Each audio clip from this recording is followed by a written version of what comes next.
ओम सतगुरु प्रसाद।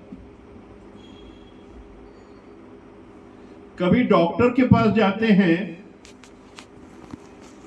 तो इंतजार करना पड़ता है। उस समय हम कोई मैगजीन उठा लेते हैं, वहां से टीवी चलता होता तो टीवी देखते हैं, कभी फोन पे बात करते हैं।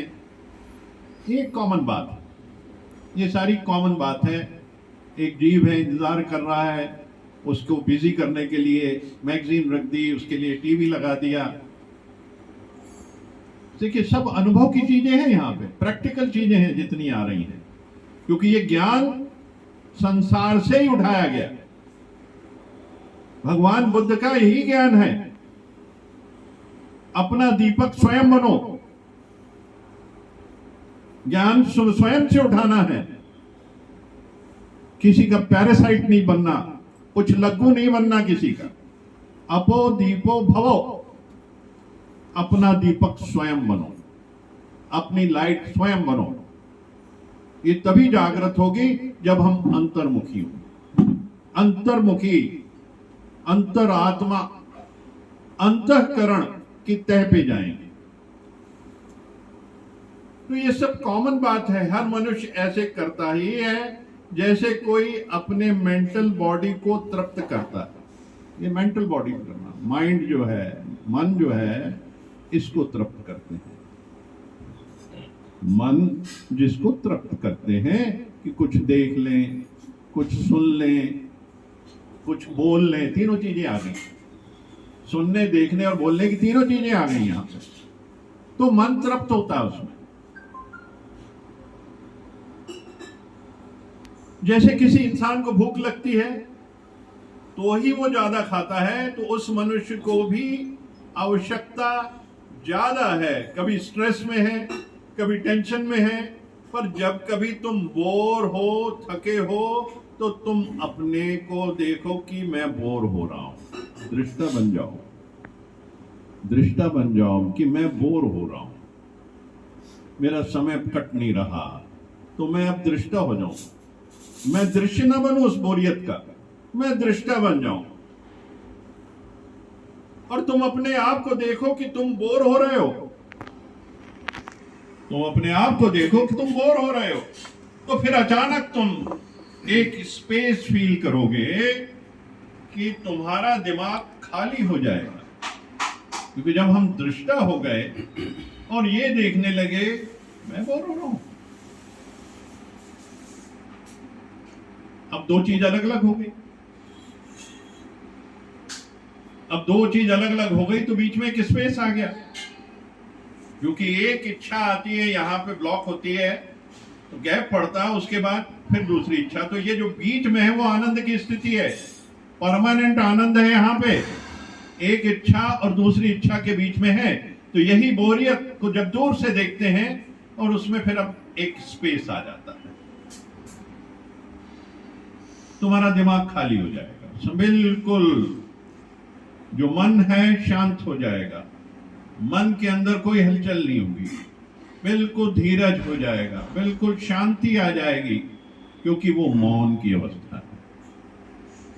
जो मौन है वही सोन है, क्योंकि मौन में हर चीज स्टिल हो जाती है, शांति का अनुभव होता है, कोई विकार नहीं होता, कोई शब्द नहीं। टाइम लगता है इसको पकड़ने में, फिर सब कुछ छोड़ना है। यानी जब सब कुछ छोड़ दोगे तो मौन होगी। अगर पदार्थ पकड़ लिए, अगर किसी वस्तु को पकड़ लिया, किसी की चाहना हो गई, कोई कामना हो गई, कोई लोभ आ गया, कोई द्वेष आ गया, अगर इसको पकड़े रहेंगे तो मौन नहीं हो सकता।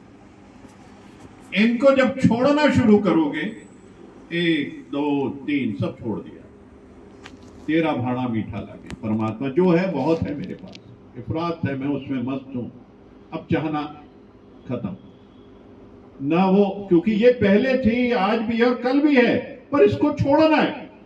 वही ज्ञान कहता है इसको छोड़ना। और जब छोड़ेंगे तो मौन की स्थिति, मौन, अथाह मौन, गहरा मौन, जहां एक शांति का एहसास होगा उस मौन के अंदर। वही ब्रह्म की स्थिति है। वो शून्यता ही ब्रह्म है जब हलचल बंद हो जाएगी। क्योंकि जब तक हलचल है तब तक संसार है। मेरे अंदर हलचल है इसीलिए बाहर हलचल है। मेरे अंदर सतयुग है तो बाहर सतयुग है। सब थॉट्स, सब भाव, सब मन, सब सांसों का खेल, सब तुम्हारे पास है। सारा कुछ अंदर है, बाहर कुछ भी नहीं। जिसने ये जिस दिन समझ लिया कि सब अंदर है और उसने अपनी यात्रा अंदर शुरू कर लिया, क्योंकि जो अध्यात्म है it's a journey with in your self. आध्यात्म जो है it's a journey with in your self, क्योंकि आध्यात्म अंदर ही है। जब तुम अंदर गहराई में उतरोगे अथाह शांति का अनुभव करोगे। पहले विचार आएंगे, विकार खड़े होंगे, हमको शम दम तितीक्षा उपरति श्रद्धा और समाधान से उनको साइड ट्रैक करना है। क्योंकि अगर एक बार ठान लें इसको कि ये मार्ग ही मेरे लिए उत्तम है जिसके लिए मैं धरती पे आया हूं, तो मेरे सारे सवाल बंद हो जाएंगे। जब हम गुरु के दर पे जाते थे तो हम कई प्रश्न लेके जाते थे, और जहां उनकी आभा में, उनके ओरा में, उनके उस मंडल में पहुंचते थे, सारे के सारे प्रश्न शेड ऑफ हो जाते थे, गिर जाते थे, और फिर मौन की स्थिति हो जाती थी, मेडिटेशन की स्थिति हो जाती थी, ध्यान की स्थिति हो जाती थी, समाधि लग जाती थी, और फिर कोई सवाल नहीं होता था। वो शांति और मौन की स्थिति हो जाती थी। भगवान बुद्ध जो थे वो मौन में ही हर चीज का उत्तर दे देते थे। एक बार एक बड़ा व्यथित व्यक्ति उनके पास आया, कई सवाल थे उसके पास, कई सवालों की बौछार उन्होंने बुद्ध पे कर दी और वो मौन बैठे रहे। उसने 3 बार सवाल किए पर फिर भी बुद्ध मौन थे। झल्ला के वो उठ के चला गया। आनंद पास में ही था, वो सब देख रहा था। उनका जो परम प्रिय शिष्य जो उनकी सेवा करता था उनके बिल्कुल नजदीक था। उन्होंने कहा, भगवान आपने इसके प्रश्नों का उत्तर क्यों नहीं दिया?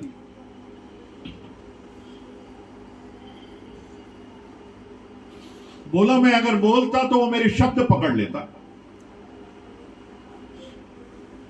और आज वो प्रश्न अपने छोड़ देगा अगर मैंने एक शब्द नहीं दिया उसको, वरना वो शब्द पकड़ के बैठ जाएगा। बस जो हम लोग करते हैं जनरली, ये शब्द आया इसको पकड़ लिया बस, पर हमने अनुभव नहीं किया। वो अनुभव नहीं करेगा। अगर शब्द पकड़ लेगा तो अनुभव नहीं करेगा उसका। तो ये तो सब अनुभव का ज्ञान है। बुद्ध कहते हैं ये अनुभव का ज्ञान है। साईं भगवान कहते हैं ये अनुभव का ज्ञान है कि कम से कम मेरा एक शिष्य तो पहुंच जाए वहां पे, तो मेरा जीवन सफल हो जाए। तो हम सब इस बात को पकड़े, हम शब्दों को नहीं पकड़े, हम अनुभव करें। क्योंकि जीवन में जब तक अनुभव नहीं किया तब तक ब्रह्म की स्थिति का अनुभव नहीं हो सकता। और हर जीव का ब्रह्म का जो अनुभव है अपना स्वयं का है, उसे कभी भी बांटा नहीं जा सकता। उस अनुभव को गुरु रास्ता दिखा सकता है। अनुभव तुम्हारा स्वयं का है और तुमको स्वयं अनुभव करना है और अपने तक सीमित रहना है, किसी को बताने की चीज नहीं है। ये है ब्रह्म का अनुभव, ये है मौन की अनुभूति। क्योंकि मौन में ही सब प्राप्त हो सकता है, जहां कोई हलचल नहीं है, बिल्कुल शांति है, अथाह शांति है। जैसे गहरे समुद्र के अंदर बिल्कुल शांति होती है और समुद्र की सतह के ऊपर ज्वार भाटा होता है, हाई टाइड, लो टाइड, हलचलें, लहरें सब ऊपर होती हैं। तो ये लहरें, क्योंकि अगर हम बाह्यमुखी होंगे तो लहरों में उलझ जाएंगे। किसी का लेना, किसी का देना, किसी ने एक शब्द कहा, किसी ने 2 शब्द की, किसी ने मान किया, किसी ने अपमान किया, किसी ने पैसा ले लिया, ये सब बाहरी और भ्रम है। सब मिथ्या है, सब मिथ्या है। अनुभव के लिए नीचे उतरो, अंदर उतरो, तो ये सब मिथ्या लगने लगेगा। कोई ले गया तो उसका भाग्य होगा, कोई दे गया उसका भाग्य होगा। हमको अपनी जो प्रारब्ध है, हमारी प्रारब्ध क्या है? हमारे कर्म हमारी प्रारब्ध है। जो प्रारब्ध कल्पों से चली आ रही वो तो है ही है, पर जो हमारे आज के कर्म है वो हमारी प्रारब्ध है, क्योंकि यही कर्म हमारी हर चीज को तय करते हैं। हमारी थॉट्स, हमारे माइंड, सबका संतुलन हमारे थॉट्स के ऊपर है, हमारे विचारों के ऊपर है। एक विचार आता है और किस तरीके से पसीने पसीने जीव हो जाता है, सिर्फ एक विचार। राजा जनक जब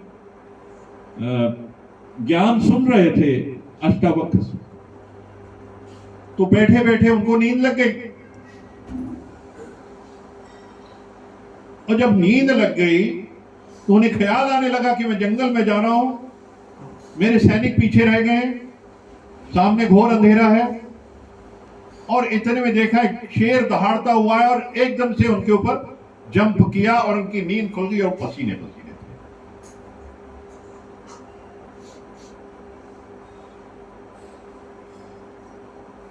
उन्होंने अष्टावक्र से पूछा कि ये जो राजपाट और ये सारी चीज है, ये सच है या जो मैंने अभी सपने में देखा, एक शेर आया मुझ पे कूदा और मुझे खा जाता, अगर मेरी आंख नहीं खुलती तो वो मुझे खा जाता, कि वो सच है?